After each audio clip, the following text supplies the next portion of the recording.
보험료가 아깝다고요? 부담된다고요? 그 마음 정말 이해합니다. 그런데 잠깐만요. 지금 해지하시려는 그 보험 진짜 괜찮으신가요? 다른 건 다 해지하셔도 이 7가지만큼은 절대 해지하지 마세요. 앞으로 인생에서 가장 필요한 그 순간 후회하지 않으시도록 보험 에피소드가 진심을 담아 알려드릴게요. 끝까지 보시면 지키길 정말 잘했다라는 생각이 드실 거예요. 안녕하세요. 여러분의 삶에 따뜻한 이야기를 전하는 보험 에피소드 이은미 팀장입니다. 오늘 영상도 여러분의 걱정을 덜어드리는 시간이 되길 바라며 보험 어렵지 않게 함께 알아가 볼게요. 1~3종 질병 수술비의 경우 2008년 이후 약관과 다르게 2008년 이전 약관을 보면 치은, 치근, 치조골의 처치, 임플란트 등 치과 처치에 수반하는 것은 제외함이라는 문구가 없었습니다. 발정술에 대해서만 제외한다고 되어 있죠. 쉽게 말해서 1~3종에서는 치조골 이식 수술이 보장된다는 겁니다. 현재 종 수술비들은 치조골 이식 수술에 대해서 보장을 하지 않습니다. 그래서 내 보험증권에서 1~3종 수술비가 있는지를 꼭 확인해 보셔야 합니다. 수술 종류에 따라서 1, 2, 3종에 해당하는 수술비를 지급받을 수 있는데 치조골 이식 수술은 2종에 해당됩니다. 또 여성분들에게만 적용되는 보장이 있는데요. 제왕절개는 질병이 아니기 때문에 원래 보험 처리가 안 되었지만 1~3종 수술비에서는 1종에 해당되어 보험금 청구가 가능합니다. 지금 판매되고 있는 1~5종 수술비의 경우 일부 회사에서 1종으로 지급을 하긴 하지만 1호종에서의 1종은 보험금이 가장 낮기 때문에 과거 1~3종이 더 유리합니다. 그리고 어르신분들 백내장 수술하시는 분들 굉장히 많으실 텐데요. 현재 1호종 수술비에서는 1종에 해당되어 소액의 보험금 청구가 가능한데 과거에 1~3종 수술에서는 2종으로 보험금 청구가 가능했습니다. 이 또한 엄청난 장점 중에 하나인 거죠. 그리고 치액 수술의 경우도 보장이 안 되는 회사들이 많습니다. 과거 1~3종 수술비에서는 1종에 해당하기 때문에 보장이 가능합니다. 그래서 많은 장점을 가지고 있는 보험이고요. 다만 단점이 있다면 1~3종에서 3종의 한도가 작기 때문에 암이나 뇌, 심장질환 수술과 같은 큰 수술을 하게 된다면 금액이 부족할 수 있습니다. 하지만 보장 범위는 충분히 넓게 보장하기 때문에 꼭 유지해 주시고 수술비가 부족하시다면 1호종 수술비나 엔드 수술비로 보완해 주시면 되겠습니다. 또한 대부분 납입이 끝났거나 거의 끝나셨을 거기 때문에 이 보물 같은 보험은 절대 해지하지 마시기 바랍니다. 간혹 1~3종보다 1호종, 1~7종이라고 하면 숫자가 크니까 보장이 더 좋은 줄 아시는 분들도 계시는데요. 절대 현혹되지 마시기 바랍니다. 두 번째는 2009년 8월 이전에 가입한 일상배상 책임보험입니다. 일상배상 책임보험은 내가 실수로 타인의 신체에 피해를 입히거나 타인의 재물에 손해를 일으켰을 경우에 가입되어 있는 특약의 한도 내에서 법률상의 배상 책임을 보장하는 특약인데요. 그리고 이 특약은 피보험자의 범위가 아주 넓은 것이 특징입니다. 대부분 보험의 피보험자는 나 한 명인데요. 이 특약은 피보험자의 범위가 나뿐만이 아니라 가족관계 등록상 또는 주민등록상에 기재되어 있는 동거를 하고 있는 가족, 친족까지도 모두 보장을 받을 수 있습니다. 내 아이가 남의 집에 놀러가서 가전제품을 실수로 파손했을 때, 우리 집에 누수가 발생해서 아랫집에 피해를 입혔을 때 등 살아가면서 실수로 벌어질 수 있는 다양한 상황들을 대비한 정말 좋은 혜택이라고 볼 수 있습니다. 그런데 왜 하필 2009년 8월 이전의 일상책임배상보험일까요? 바로 자기부담금 때문입니다. 현재 가입하는 일배책은 대물 20만원, 누수 50만원이라는 자기부담금이 정해져 있는데요. 이때 가입한 분들은 자기부담금이 오직 2만원 뿐입니다. 그리고 현재는 모든 보험사에서 갱신형으로만 가입이 가능하지만 2010년 이전에 가입한 경우 비갱신형이었기 때문에 보험료가 오를 일도 없습니다. 이런 말도 안 되게 좋은 특약은 꼭 유지하셔야겠죠. 세 번째 보험은 1998년 IMF 직후에 가입한 그 보험, 땡땡생명의 건강보험입니다. 얼마 전 상담하셨던 고객님께서도 이 보험을 가지고 계시더라고요. 정말 이 보험은 꼭 쥐고 계시라고 말씀을 드렸는데요. 증권을 보면서 말씀을 드릴게요. 본 광고는 심의 기준을 준수하였으며 유효기간은 심의일로부터 1년입니다. 이 상품은 여성 특정 유방, 자궁, 난소암에 대해서 2천만 원, 여성 특정 질환 이외에 일반암 1,000만 원, 제자리암 400만 원, 뇌졸중, 급성 심근경색 진단 시에 2천만 원을 지급합니다. 대부분의 암 진단비는 최초 1회 한도로 지급을 하고 있는데요. 예를 들어 유방암의 진단을 받고 난소암을 진단을 받게 되면 유방암 진단비만 나오고 소멸되지만 해당 상품은 각각 1회씩 지급합니다. 쉽게 설명드려서 유방암 진단을 받고 추후에 난소암 진단을 받고 또 자궁암에 대한 진단을 받아도 3번 다 보장을 해준다는 겁니다. 그리고 현재는 갑상선암 경우 유사암으로 분류가 돼서 일반암 20%, 즉 일반암에 2천만 원이면 갑상선암은 400만 원을 지급하지만 이 상품은 갑상선암도 일반암으로 분류하여 동일한 가입 금액으로 2천만 원의 진단비를 지급받을 수 있습니다. 그리고 대부분 납입기간이 짧은 상품이기 때문에 납입기간도 이미 종료가 되셨을 겁니다. 요즘은 대부분이 면책사항인 요실금 수술도 500만 원이나 지급합니다. 심지어 만기 환급형이에요. 만약 이 보험을 가지고 계신 분들 중에 90세 만기 환급형이라면 90세까지 생존 시 보장은 종료되고 90세까지 납부했던 보험료를 전부 돌려주게 됩니다. 지금 환급받기보다는 보장은 끝까지 받으시고 유지해 주시는 게 좋겠죠.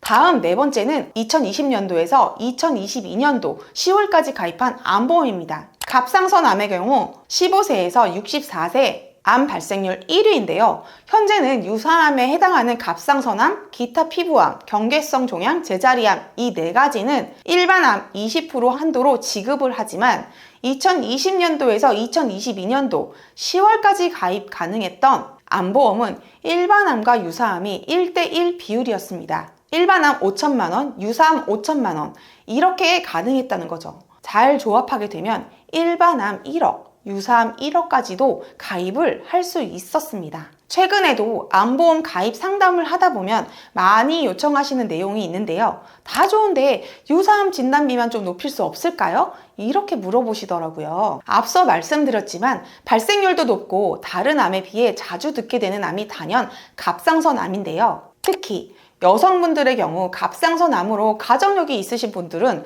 이 유사암에 해당하는 갑상선암에 대해서 많이 가입을 원하시는 것 같아요. 이런 분들께서 암 보장 금액만 보고 기존 보험을 해지해 버린다면 너무 후회되지 않을까요? 다음은 2009년도 7월 31일까지만 판매한 일반 상해 의료비입니다.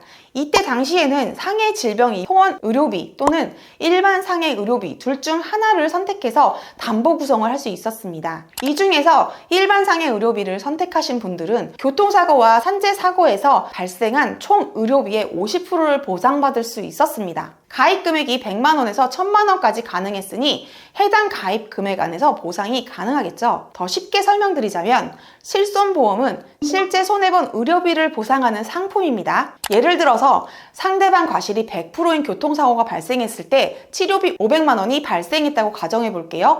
가해자 측 자동차 보험사에서 500만 원의 치료 보상비를 받았다면 내가 실제로 손해본 금액이 없음에도 불구하고 치료비의 50%인 250만 원을 따로 보상받을 수가 있는 겁니다. 자동차 사고뿐만이 아니라 산재 사고도 동일하고요. 그 밖에도 현재는 면책사항인 한방병원, 치과, 비급여 치료까지 보상을 해주고요. 임플란트, 한약도 보상을 합니다. 장점이 많은 만큼 단점도 존재하는데요. 통원 시에 한 사고당 30회 한도, 그리고 사고일로부터 365일이 지나면 해당 사고에 대해서는 더 이상 보상하지 않습니다. 그리고 실손보험은 갱신형인데 높은 보험료 인상폭도 상해 의료비의 단점 중에 하나죠. 그래도 보험료가 엄청난 부담으로 느껴지지 않으시다면 다시는 나오지 않을 특약이기 때문에 유지하시는 것을 추천드립니다. 다음은 CI 종신보험인데요. 해당 보험에 대해서 안 좋은 얘기가 많지만 무조건 해지하면 안 되는 경우도 있습니다. 납입을 70% 이상 했다면 해지하는 것은 한 번 더 고려해 보시는 것을 추천드리는데요. 이 CI 종신보험은 사망을 종신까지 보장해주는 종신보험 중에 하나입니다. 납입이 얼마 남지 않은 상황에서 납입기간을 채운다면 이 사망보험금을 확보할 수가 있는 거죠. 나는 사망보험금이 필요가 없는데 하시는 분들은 납입 종료 후에 해지 환급금이 납입 중간보다는 높은 경우가 많기 때문에 납입이 종료된 후에 해지하시는 것을 고려해 보시길 바랍니다. 그리고 오래 유지한 CI 종신보험이라고 한다면 08년도 이전 CI 종신보험은 갑상선암도 일반암으로 지급을 합니다. 더 오래된 04년도 이전 CI 종신보험은 1~3종 수술비에서 임플란트, 치조골 이식 수술도 보장을 하는 지금으로서는 있을 수 없는 보장까지 보상받을 수 있기 때문에 해지하시면 후회하실 수도 있겠죠. 마지막은 2009년 7월 이전의 실비보험이에요. 이때 실비는 표준화 이전 실비였기 때문에 회사와 가입 시기, 상품 종류에 따라 보장 내용은 조금씩 달랐어요. 대부분 통원치료는 병원 규모와 상관없이 본인 부담금 5,000원만 내면 나머지는 모두 보상되었고, 심지어 입원할 경우에는 본인 부담금 0원이었습니다. 현재 판매되는 4세대 실비에 비해 본인 부담금이 현저히 낮다 보니 똑같은 병원비가 나와도 표준화 이전 실비 가입자가 지급받는 금액이 훨씬 많게 되는 거예요. 그뿐만 아니라 표준화 이전 실비는 갱신형이 아닌 비갱신형으로 가입이 가능했고요. 산재사고로 인한 총 진료비도 전액 지급받을 수 있었어요. 물론 장점만 있는 건 아닙니다. 바로 보험료가 현재 판매되고 있는 4세대 실비보다 더 비쌀 수 있다는 점이에요. 만약 높은 보험료 때문에 표준화 이전 실비보험을 유지하는 게 부담된다 싶다면 해지하는 게 아니라 현재 4세대 실비로 전환하는 것도 방법입니다. 30, 40대의 비교적 젊은 연령대의 분들은 현재 보험료가 크게 부담되지 않는다면 최대한 유지하라고 말씀드리고 싶습니다. 그만큼 지금 있는 보험으로는 대체할 수 없는 혜택들이 많으니까요. 추후 갱신 시 보험료 인상폭이 커지게 된다면 그때 전환을 고려하셔도 크게 문제될 것은 없을 것 같아요. 그리고 표준화 이전 실비 기간을 2009년 9월까지로 알고 있는 분들도 계신데요. 2009년 8월에서 9월 사이에 가입하신 분들은 최소 3년 동안만 표준화 이전 실비로 적용이 되고 3년 이후 갱신이 되는 시점부터는 표준화 1세대 실비로 적용이 된다는 점 꼭 참고해 주세요. 오늘은 이렇게 해지하면 보험사는 웃고 구독자분들께서는 후회할 수 있는 상품과 특약에 대해서 알려드렸는데요. 내 월급만 빼고 모든 게 다 오른다고 느끼시는 분들, 아마 이 영상을 보시는 분들 중에서도 정말 많으실 겁니다. 물가가 계속 오르다 보니 가장 먼저 허리띠를 졸라매게 되는 게 아무래도 보험료가 아닐까 싶습니다. 지금 당장 생활이 빠듯하고 먹고 살 돈도 부족하다면 보험을 정리해야겠다는 마음 정말 공감됩니다. 하지만 지금 해지하려고 하는 그 보험이 생각보다 훨씬 더 소중한 보장이었다면 어떨까요? 저는 확신합니다. 오늘 영상에서 말씀드린 보험을 해지하신다면 언젠가는 꼭 후회할 날이 올지 모른다는 걸요.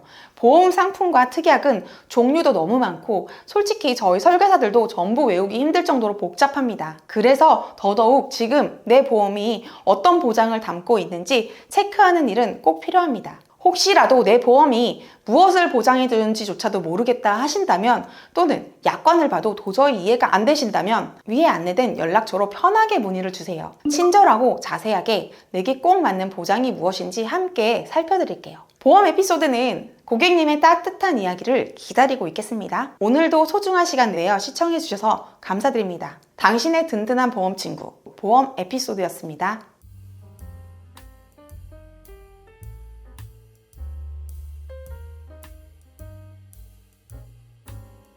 본 광고는 심의 기준을 준수하였으며 유효기간은 심의일로부터 1년입니다.